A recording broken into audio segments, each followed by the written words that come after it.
Sabe aquelas regras para a gente se conectar com as pessoas e ao mesmo tempo encontrar um pouco de paz de espírito? Pois é, elas foram basicamente decodificadas há quase um século por um cara chamado Dale Carnegie. E é sobre isso que vamos conversar hoje. Vamos mergulhar na essência das ideias dele, que são na verdade um guia super prático para dominar tanto as nossas relações com os outros, quanto aquela nossa luta interna contra a preocupação.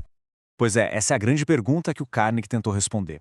E a promessa aqui é exatamente essa. A gente vai explorar os princípios mais importantes que ele descobriu. A ideia é mostrar um caminho bem prático para conseguir ter mais influência no mundo lá fora e, ao mesmo tempo, mais serenidade aqui dentro. E olha, o Dale Carnegie não era um cara que ficava só na teoria, não. Pelo contrário, ele foi um verdadeiro pioneiro, um professor de comunicação que treinou desde grandes líderes até pessoas comuns. Para se ter uma ideia, os livros dele venderam mais de 70 milhões de cópias. O laboratório dele era o mundo real, sabe? O foco dele era entender o que realmente funciona quando uma pessoa interage com a outra. Beleza, então, vamos mergulhar de cabeça nisso. A primeira grande parte do legado do Carnegie, ela é toda dedicada a transformar o jeito como a gente interage com as pessoas. Ele tinha uma crença muito forte. A nossa capacidade de criar conexões é, a base para qualquer sucesso na vida.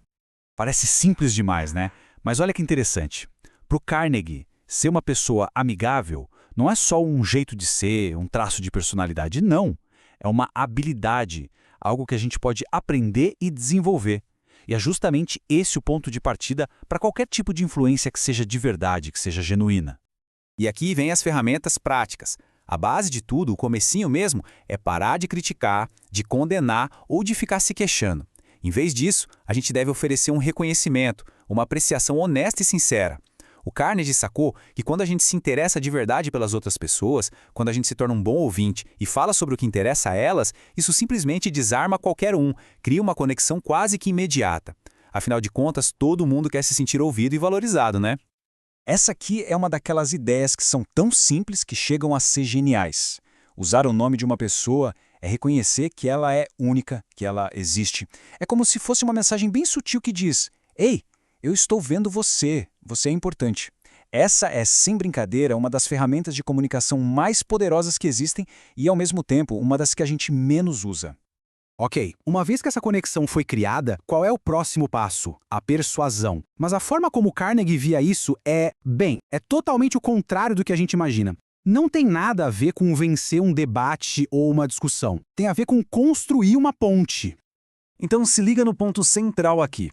A única forma de ganhar uma discussão é evitando a discussão. É isso mesmo. Chegar para alguém e dizer "você está errado" só faz a pessoa se fechar ainda mais, criar uma barreira. O que o Carnegie ensina é a contornar o ego. Como? Admitindo os próprios erros e rápido, tentando de verdade enxergar as coisas pelo ponto de vista do outro. E o mais genial, deixando a outra pessoa sentir que a ideia no fim foi dela. Desse jeito a gente cria um espaço onde as ideias são compartilhadas e não empurradas goela abaixo. E essa arte de persuadir, ela chega no seu nível máximo quando a gente fala de liderança. Porque, para o Carnegie, um líder de verdade não é aquele que dá ordens, é aquele que inspira, que consegue levar as pessoas ao redor. Repara só no padrão aqui, é tudo sobre dar poder a outra pessoa, sobre empoderamento. Um líder de verdade começa com um elogio sincero. Ele fala dos próprios erros antes de apontar o erro de alguém. Em vez de dar ordens, ele faz perguntas, o que estimula a pessoa a pensar por conta própria. E isso aqui é fundamental. Ele sempre permite que a outra pessoa saia da situação sem se sentir humilhada, ele salva o prestígio dela. E ainda dá a ela uma boa reputação para cuidar, sabe? É como um voto de confiança que inspira a pessoa a querer ser melhor. Agora, vamos virar a chave. Vamos para outra metade da equação. O Carnegie entende uma coisa muito importante. Sucesso lá fora não significa nada se não tiver paz aqui dentro. Por isso, ele dedicou um livro inteiro para falar de uma das maiores causas de sofrimento que existem, a preocupação. E essa ideia dele mostra perfeitamente como ele era prático. A sacada é a seguinte: focar toda a nossa energia e atenção no dia de hoje. É como se a gente fechasse portas de ferro para o passado, com tudo que deu errado, e também para o futuro, com todos os medos e incertezas.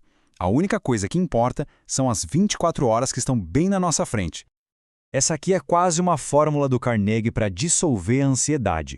Pensa bem, a preocupação adora a incerteza, né? Então o que a gente faz? A gente encara de frente o pior cenário possível. Imagina o pior que pode acontecer e mentalmente aceita aquilo. No momento que a gente faz isso, o medo perde a força. E a partir daí, com a mente mais livre, mais calma, a gente consegue de fato começar a resolver o problema. Sabe, a preocupação é um hábito. Um hábito mental super destrutivo, que vira um ciclo vicioso. Mas a boa notícia é que, como qualquer outro hábito, ele pode ser quebrado. E melhor ainda, pode ser substituído por hábitos mais saudáveis, mais construtivos. Então vamos lá, algumas táticas de combate. Primeiro, se mantenha ocupado. É uma das melhores terapias que existe, porque a nossa mente simplesmente não consegue focar em duas coisas ao mesmo tempo. Outra tática é usar a lógica, a matemática a nosso favor. Pensa só, de todas as coisas com as quais a gente se preocupa, quantas realmente acontecem? Pois é, pouquíssimas. Isso ajuda a gente a parar de sofrer por coisinhas pequenas e, claro, a deixar o passado onde ele pertence. Mas aí vem o outro lado da moeda.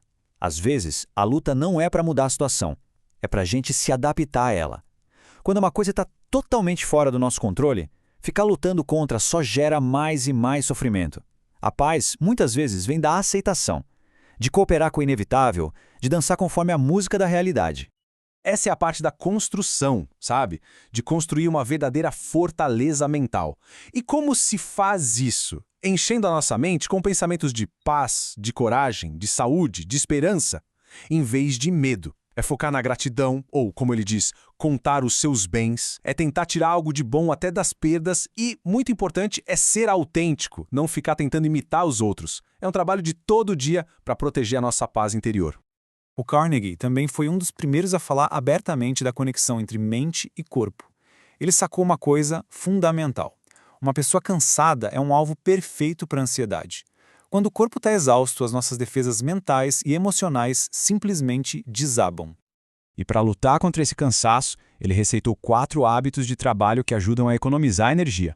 O primeiro, limpe a mesa. Deixe só o que é preciso para o assunto do momento. Isso diminui a sobrecarga mental. Segundo, faça as coisas por ordem de importância, para não entrar em pânico. Terceiro, se dá para resolver um problema agora, resolva. Não deixe acumular. E o quarto, aprenda a se organizar, a delegar e a supervisionar. Isso multiplica a sua energia.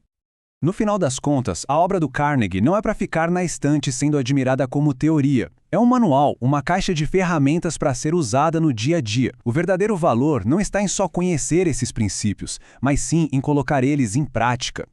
Então, fica aqui a pergunta final. E não é para pensar em responder amanhã ou na semana que vem. É para pensar agora.